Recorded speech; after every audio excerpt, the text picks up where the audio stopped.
Ya, wilayah pertama mencapai imuniti kelompok dan beralih ke fasa 4 Pelan Pemulihan Negara.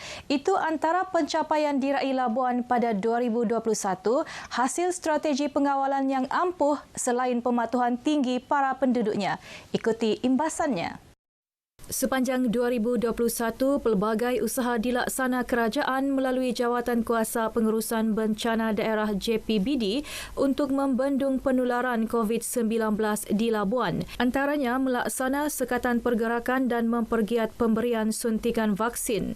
Kalau kita melihat dari segi pencapaian kita, pada 27 Julai, kita telah pun berjaya kadar pemvaksinan untuk mencapai imuniti berkelompok yang pertama di wilayah ataupun di Malaysia ini. Ada 80% populasi 2 dos yang saya bercakap ini adalah komplit vaksin, dan seterusnya pada 28 Ogos Labuan sebagai wilayah pertama yang beralih ke fasa keempat, itu Pusat Pemulihan Negara.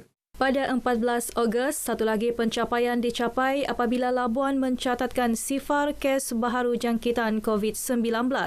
Ia pertama kali sejak virus melanda Pulau Bebas Cukai itu. Selain usaha pengawalan, inisiatif bantuan turut dilaksana bagi membantu penduduk di Labuan, khususnya golongan B40.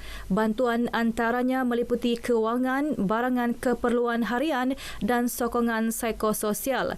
Usaha itu akan tetap diteruskan pada tahun 2022 kerana pandemik masih belum berakhir. Peniaga dan penjajah kecil di Pasar Sentral Pusat Transformasi Bandar UTC Labuan diberi pengecualian bayaran sewa selama 6 bulan mulai bulan ini. Inisiatif bertujuan membantu meringankan beban kewangan di tanggung mereka.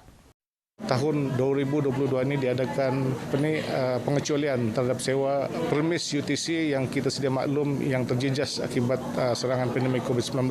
Mereka ini perlu dibantu, dan hasil daripada itu Timbalan Menteri telah membuat keputusan untuk mengecualikan sewa selama 6 bulan. Proses pembaharuan lesen dagangan tanpa penalti turut dilanjutkan hingga akhir Februari.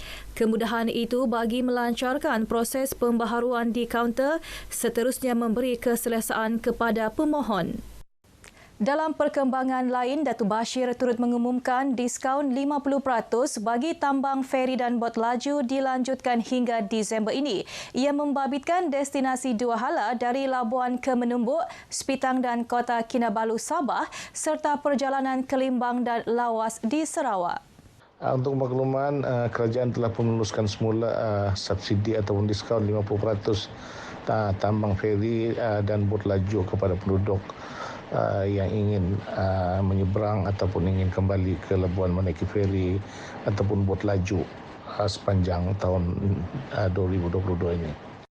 Diskaun separuh harga itu sepatutnya berakhir semalam. Sekian dari Labuan, kembali ke Angkasa Puri. Terima kasih Rosila. Kita kembali seketika.